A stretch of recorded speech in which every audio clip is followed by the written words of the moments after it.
매달 안녕하세요. 통장에서 오늘은 조용히 대한민국 정부가 하지만 내놓은 아주 아주 확실하게 중요하고 빠져나가는 또 넷플릭스 흥미로운 정책, 이른바 1시간 규칙에 대해서 한번 깊이 들여다보겠습니다. 이게 디지털 시대의 위기에 대한 새로운 방어선이라고 하는데요. 과연 어떤 내용일까요? 자, 이런 상상 한번 해볼까요? 어느 날 갑자기 정부의 모든 온라인 서비스가 그냥 멈춰버린다면요. 정말 생각만 해도 끔찍한 일이죠. 그런데 세계 최고 수준의 디지털 국가라는 대한민국에서 바로 이 일이 현실이 되어버렸습니다. 네, 바로 얼마 전 2023년과 2024년의 일입니다. 갑작스러운 전산망 장애 때문에 신분증 발급부터 온갖 민원 서비스까지 말 그대로 정부의 디지털 심정이 멈춰버리는 사태가 발생했죠. 이 사건은 우리 사회가 얼마나 취약한지 그 치명적인 아킬레스건을 그대로 보여줬습니다. 그럼 도대체 문제가 뭐였을까요? 핵심은 이거였습니다.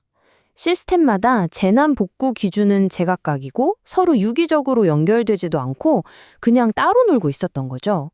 이건 뭐 더 이상 땜질 처방으로는 안 되는 정말 대대적인 수술이 필요한 상황이었습니다. 그래서 정부가 꺼내든 카드가 과연 무엇이었을까요? 바로 일시간 규칙이라고 불리는 굉장히 야심찬 계획입니다. 자, 지금부터 이게 뭔지 자세히 한번 살펴보시죠. 여기서 정부가 정말 중요한 생각의 전환을 합니다. 예전처럼 얼마나 많은 사람이 쓰나가 기준이 아니에요. 이제는 이 서비스가 멈추면 우리 삶에 얼마나 치명적인가, 이걸 기준으로 시스템을 4등급으로 쫙 나눈 겁니다. 이 표를 제대로 이해하려면 먼저 두 가지 핵심 용어를 알아야 하는데요. 첫 번째가 바로 RTO, 복구 목표 시간입니다. 이건 아주 간단해요. 재난이 딱 터졌을 때 스톱워치를 누르는 거라고 생각하시면 됩니다. 얼마나 빨리 정상으로 돌려놔야 하는가, 그 최대 허용 시간을 정하는 거죠. 그리고 그 짝꿍이 바로 RPO, 복구 목표 시점입니다. 이건 뭐냐면요. 최악의 경우 어디까지의 데이터 손실을 감당할 수 있는가를 정하는 거예요. 예를 들어 장애가 나기 바로 1분 전 데이터까지 살려낼 건지 아니면 1시간 전 데이터로 돌아가도 괜찮은 건지 이걸 결정하는 아주 중요한 기준입니다. 자, 이 도표를 한번 보세요. 이게 정말 흥미롭습니다. 가장 엄격한 규칙, 그러니까 1시간 안에 무조건 복구해야 해 라는 명령이 적용되는 A1 등급 시스템은요. 전체의 1%도 채 안 됩니다. 이게 뭘 의미하냐면 모든 시스템에 똑같은 힘을 쏟는 게 아니라는 거예요. 대신에 진짜 정말로 가장 중요한 핵심 서비스에 모든 역량을 집중하겠다는 거죠. 제대로 된 선택과 집중 전략인 셈입니다.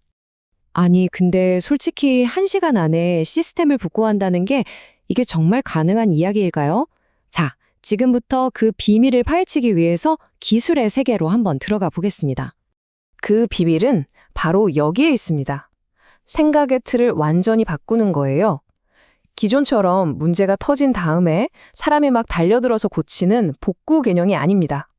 문제가 생기는 바로 그 순간 시스템이 알아서 예비 시스템으로 자동 전환되는 방식으로 패러다임을 완전히 바꾸는 거죠. 이런 자동 전환을 가능하게 하는 핵심 기술 중 하나가 바로 클라우드입니다. 한 곳의 데이터 센터에 모든 걸 몰아넣는 게 아니라 클라우드에다가 똑같은 복제 시스템을 하나 더 만들어 두는 거죠. 마치 자동차에 스페어 타이어를 항상 싣고 다니는 것처럼요. 문제가 생기면 바로 교체할 수 있도록 말이죠. 그런데 1시간이라는 목표를 맞추려면요. 스페어 타이어를 갈아 끼우는 그 시간조차 아까운 겁니다. 그래서 액티브라는 훨씬 더 진보된 방식이 필요해져요. 이건 비유하자면 두 개의 심장이 동시에 뛰고 있는 거랑 똑같습니다. 한쪽 심장에 문제가 생겨도 다른 쪽이 즉시 모든 기능을 이어받아서 시스템이 전혀 멈추지 않도록 하는 거죠. 자, 이렇게 야심찬 계획은 단순히 정보 시스템만 바꾸는 데서 끝나지 않습니다. 클라우드나 데이터 센터 같은 관련 IT 산업 전체에 거대한 골드러시를 불러일으키고 있고요. 나아가서 세계 무대에서 새로운 기준을 만들어내고 있습니다. 이 표를 한번 보시면요. 한국의 1시간 기준이 일본의 4시간보다 훨씬 엄격하죠. 그리고 미국과 어깨를 나란히 하는 말 그대로 세계 최고 수준의 기준이라는 걸 한눈에 알 수 있습니다. 그래서 이 정책이 시사하는 바가 아주 명확합니다. 정부 기술 시장, 우리가 흔히 거브테크라고 부르는 이 시장에 엄청난 기회의 장이 열린 겁니다. 클라우드 회사부터 데이터 센터, 보안 솔루션 업체까지 수많은 기업들에게는 정말 전례 없던 골드러시가 시작된 셈이죠. 하지만 이건 단순히 낡은 기술을 새 것으로 바꾸는 그런 차원의 문제가 아닙니다. 디지털 시대에 국가란 어떻게 존재해야 하는가에 대한 근본적인 철학의 변화를 의미하고요. 바로 자가치유 국가를 향한 첫걸음이라고 볼 수 있습니다. 네, 슬라이드에 있는 이 한 문장이 모든 걸 말해주고 있습니다. 이제 정부 시스템도 인공지능과 클라우드를 기반으로 하는, 마치 스스로 생각하고 유연하게 움직이는 하나의 생명체처럼 진화하겠다는 그런 선언인 거죠.